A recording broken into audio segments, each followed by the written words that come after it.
सरकार बनेगी तो कांग्रेस पार्टी पहली कलम से अपने कर्मचारी भाइयों के हकों को पूरा करने का काम करेगी। मुसीबत के समय में अपने पैसे का इस्तेमाल कर्मचारी नहीं कर पा रहा तो नई पेंशन स्कीम तो भारतीय जनता पार्टी की तरह एक जुमला है, पुरानी पेंशन बहाल करो, बहाल करो, बहाल करो। खट्टर पट्टर मुर्दाबाद, मुर्दाबाद, मुर्दाबाद। खट्टर की हटाना सरकार मुर्दाबाद, मुर्दाबाद, मुर्दाबाद। बीजेपी सरकार हो बर्बाद, हो बर्बाद, हो बर्बाद। कर्मचारी एकता जिंदाबाद, जिंदाबाद, जिंदाबाद।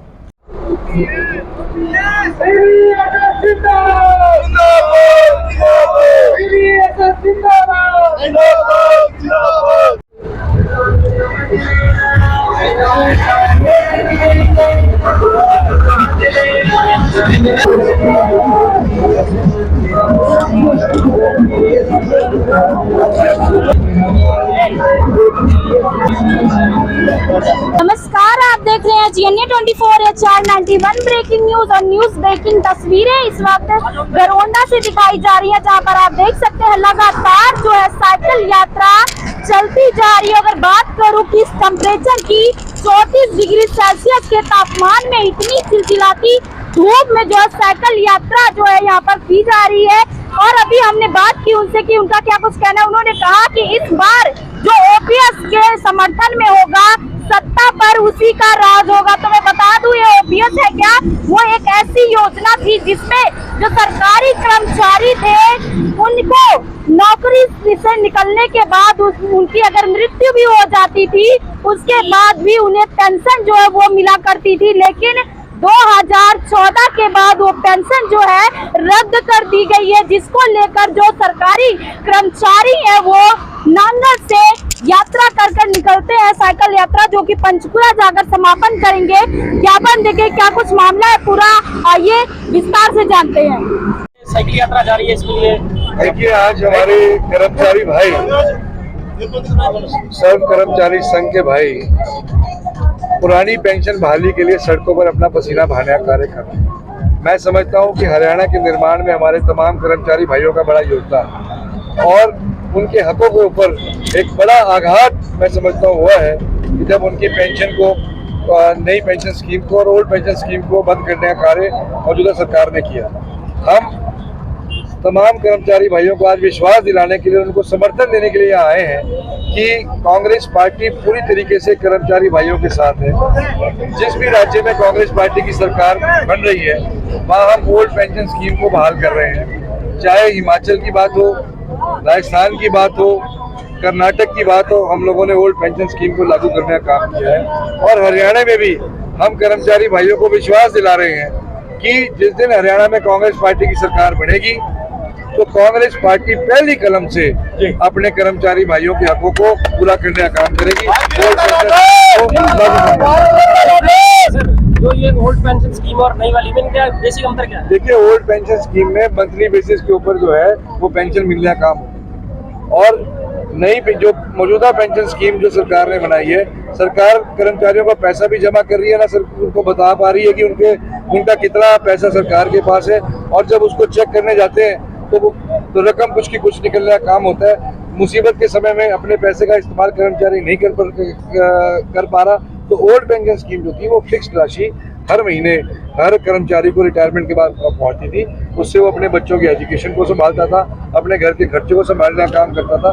नई पेंशन स्कीम तो भारतीय जनता पार्टी की तरह एक जुमला है, वो हवा के अंदर जो है लोगों का खून पसीने का पैसा जमा किया हुआ धरातल पर कर्मचारी अपने खून पसीने की कमाई को ढूंढने के लिए मजबूर इस नई पेंशन स्कीम के अंदर शेयर मार्केट में लगे। और ये भी बताया गया है कि कर्मचारियों के पैसे को इस सरकार के द्वारा शेयर मार्केटों के अंदर लगा करके और एक ख्वाब दिखाया जा रहा है कि आपका पैसा इतना बच जाएगा, धरातल पर 0/0। तो जैसा मैं हमेशा बोलता हूँ, ये सरकार एडमिनिस्ट्रेटिव फेलियर है। ये सिस्टम्स को इम्प्रूव करना नहीं जानती, ये सिस्टम्स को जड़ से उखाड़ना जानती है। ये ओल्ड पेंशन स्कीम भी और न्यू पेंशन स्कीम भी इसका जीता जाता उदाहरण है।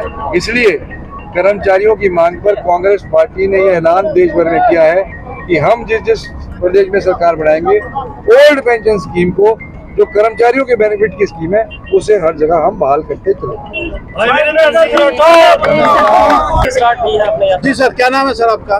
विजेंद्र धारीवाल, प्रदेश अध्यक्ष पेंशन वाली संघर्ष। जी सर, अब कहाँ से आए आपसे?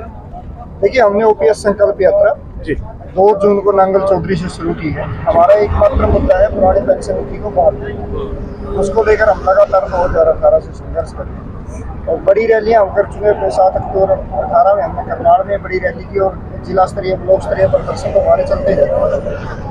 अभी 19 फरवरी को भी हमने पंचकुला के अंदर लाखों कर्मचारी हमारे इकट्ठा हुए थे।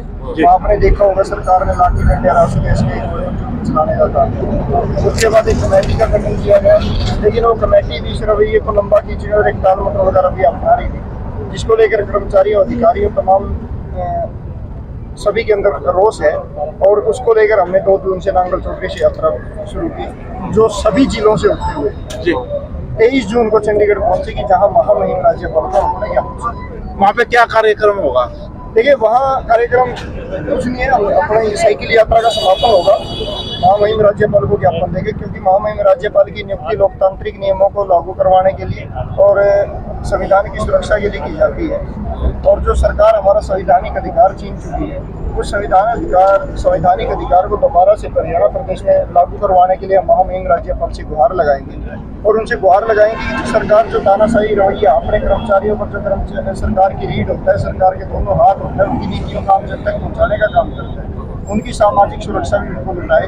इस तरह विधायक और सांसदों के लिए 3-3, 4-4 पेंशन का प्रावधान कर दिया, लेकिन गरीब मजदूर, किसान और छोटे दुकानदार के बच्चे जो 15 से 20 साल तक कठिन मेहनत करने के बाद, कई तरह की टेस्ट, कई तरह की प्रक्रिया पार करने के बाद एक सरकारी सेवा पाते हैं, तो उनके लिए पुरानी पेंशन का वादा। किस किस विभाग के कर्मचारी हैं इसमें? इसमें तमाम विभागों के कर्मचारी, 4th क्लास कर्मचारी से लेकर 1st क्लास अधिकारी तक हमारे इस आंदोलन में शामिल। तो सर क्या लगता है, आप पंचकुला पहुंचेंगे, ज्ञापन देंगे, क्या इसका हल निकलेगा या ये सरकार जो ये पुरानी पेंशन है उसे लागू करेगी? देखिए, वो निर्णय सरकार ने लिया। सर, कर्मचारी मन बना चुका है कि जब तक पेंशन बहाल नहीं होगी, हमारा आंदोलन जो का त्यों जारी रहेगा। न केवल हरियाणा प्रदेश के अंदर, बल्कि दिल्ली में भी आगे आने वाले समय में हम बड़ी रैलियां करने वाले हैं, बड़े प्रदर्शन करने वाले हैं। अगर सरकार पुरानी पेंशन बहाल करती है तो ठीक, अगर नहीं करती तो लोकसभा और विधानसभा चुनाव में हम स्पष्ट नारा लेकर चल रहे हैं कि जो पेंशन बहाल करेगा वही देश पर राज करेगा। अगर सरकार पेंशन बहाल नहीं करेगी, हिमाचल प्रदेश आपके सामने उदाहरण है। वहाँ के मुख्यमंत्री खुद पंचकुला में आकर कई दिन पहले प्रेस वार्ता के दौरान मान कर गए हैं कि अगर उनकी सत्ता गई है तो केवल और केवल ओपीएस के मुद्दे पर। आज हमारी जो यात्रा हमने शुरू की, हमने एक कर्मचारी यात्रा लेकर निकले थे, लेकिन एक जन यात्रा बन गई, जन जागरूकता यात्रा बन चुकी है।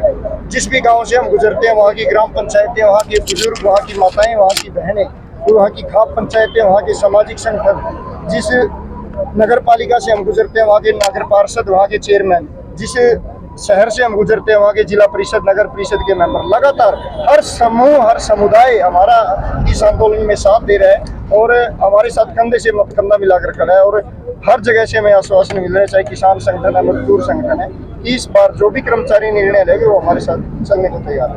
भाई विजेंद्र धारीवाल, भाई विजेंद्र धारीवाल। तो बाकी अपडेट्स के लिए बने रहें HR 91 के साथ, JNA 24 के साथ। मैं हूँ प्रियंका, धन्यवाद।